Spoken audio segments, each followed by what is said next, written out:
Hi friends, welcome to A to Z Malayalam channel. ഞാൻ പ്രജീഷ്. നമ്മുടെ ഇന്നത്തെ വീഡിയോ ഒരു തേനീച്ച കോളനി തേനെടുക്കാൻ വേണ്ടി തുറന്നു. അപ്പോൾ നമുക്ക് അതിനെ ഡിവൈഡ് ചെയ്യാനുള്ളൊരു സാഹചര്യം കൂടി ഒത്തു വന്നു. അപ്പോൾ നമ്മളത് ഡിവൈഡ് ചെയ്തു. അതിൻ്റെ കൂട്ടത്തിൽ നമ്മൾ റാണി മുട്ടേനെയും നമ്മൾ കാണിക്കുന്നുണ്ട്. അപ്പോൾ എല്ലാവരും വീഡിയോ കാണുക, മുഴുവനായിട്ട് കാണുക. അപ്പം നമ്മൾ ഡിവൈഡ് ചെയ്യണതൊക്കെ ഫുള്ളായിട്ട് കാണാം. ബ്ലൈൻഡ് ഡിവിഷൻ ആയിരുന്നു ഇത്രയും നാൾ ഞാൻ ചെയ്തുകൊണ്ടിരുന്നത്. അപ്പോൾ ആദ്യമായിട്ടാണ് ഇങ്ങനെ റാണിമുട്ട എടുത്തു വെച്ചിട്ട് ഒരു കോളനിൽ പിരിച്ചു വയ്ക്കണത്. അപ്പോൾ ഇത് എന്തായാലും സക്സസ് ആവും 100% ഉറപ്പുള്ള ഒരു ഡിവൈഡിങ് ആണ്. അതല്ലെങ്കിലും ബ്ലൈൻഡ് ഡിവിഷൻ ആണെങ്കിലും എനിക്കൊരു 80%-ഓളം കൂടുതലും വിജയിച്ചിട്ടുണ്ട്. ചില സമയങ്ങളിൽ എടുത്തു വയ്ക്കണത് മാത്രമേ വിജയിക്കാണ്ട് പോകുന്നുള്ളൂ. അത് എടുത്തു വയ്ക്കുന്ന മുട്ടയുടെ അളവ് കുറവുകൊണ്ട് തന്നെയാണ് വിജയിക്കാണ്ട് പോയിട്ടുള്ളത്. അപ്പോൾ നമ്മൾ ഈച്ചകളൊക്കെ ഒരു പ്ലാസ്റ്റിക് കുപ്പിലേക്ക് ചെറിയ ദ്വാരങ്ങളായിട്ട് പ്ലാസ്റ്റിക് കുപ്പിലേക്ക് പിടിച്ചതിന് ശേഷം കൂട് തുറന്നിട്ട് അതിന് നമുക്ക് തേനെടുക്കാം. ഇപ്പോൾ തേനെടുക്കേണ്ട സമയമായതുകൊണ്ട് തേനെടുക്കുകയാണ്.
തേനെടുക്കുമ്പോൾ പൂമ്പൊടി അതിൽ കലരാതെ മാക്സിമം അത് കറക്റ്റായിട്ട് എടുക്കുക. പൂമ്പൊടി കലർന്നു കഴിഞ്ഞാൽ തേൻ പെട്ടെന്ന് കേടാവും. അപ്പോൾ അത് ഇല്ലാണ്ട് ഒഴിവാക്കി എടുക്കുക. പിന്നെ പരമാവധി തേൻ മുഴുവനായിട്ട് എടുക്കാൻ നോക്കാം.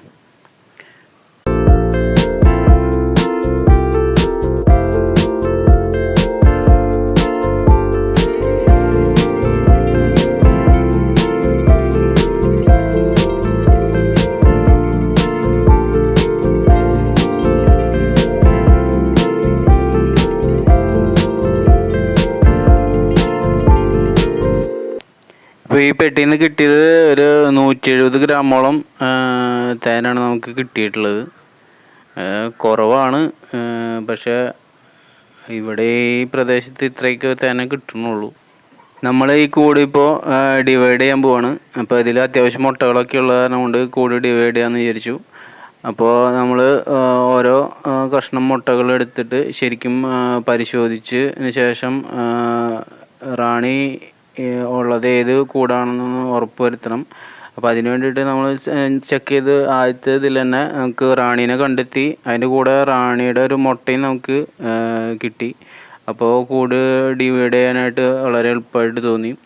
അപ്പോൾ റാണീനെ ഒരു കൂട്ടിൽ നമ്മൾ ഒരു കൂട്ടിൽ ഉണ്ടെന്ന് ഉറപ്പ് വരുത്തിയതിന് ശേഷം റാണി മുട്ട മറ്റേ കൂട്ടിലേക്കും വെച്ച് കൊടുത്തു കഴിഞ്ഞാൽ വളരെ പെട്ടെന്ന് കൂട് സെറ്റായി കിട്ടും. രണ്ട് കൂടും ഡെവലപ്പാകും, പെട്ടെന്ന് ഡെവലപ്പാകും, നല്ല സ്ട്രോങ് ആയിട്ട് തന്നെ ഡെവലപ്പാവുകയും ചെയ്യും. അപ്പോൾ അതിനുള്ള സാഹചര്യം വന്ന കാരണം കൊണ്ട് കൂട് ഡിവിഷൻ വളരെ പെട്ടെന്ന് കഴിഞ്ഞു.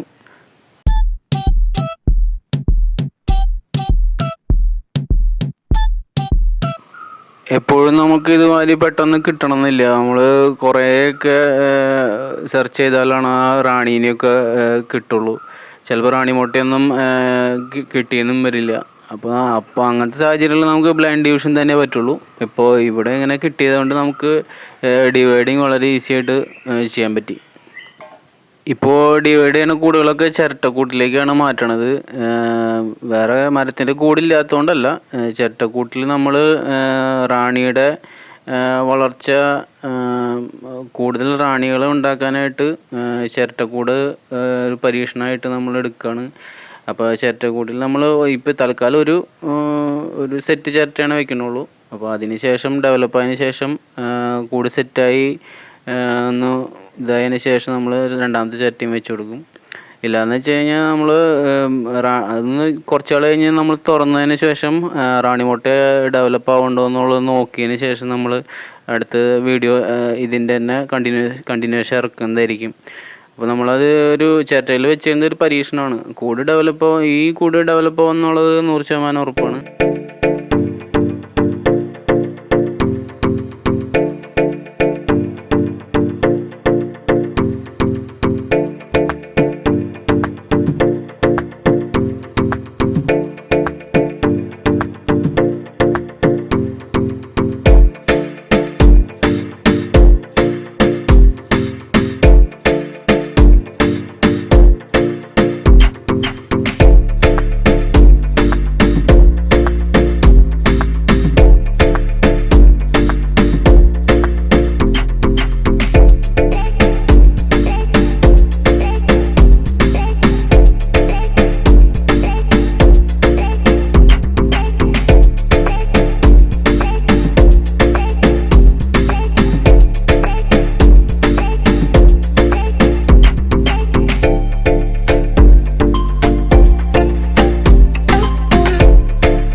ഇനി എപ്പോഴും ചെയ്യുന്ന പോലെ തന്നെ 2 കൂടുകളും ഭദ്രമായിട്ട് സീൽ ചെയ്തതിന് ശേഷം അത് രണ്ടും ഏകദേശം അടുപ്പിച്ച് ആദ്യത്തെ പെട്ടി ഇരുന്നാർന്ന സ്ഥലത്ത് തന്നെ രണ്ടും അടുത്തടുത്ത് വരത്ത വിധത്തിൽ വെച്ച് കൊടുക്കുക.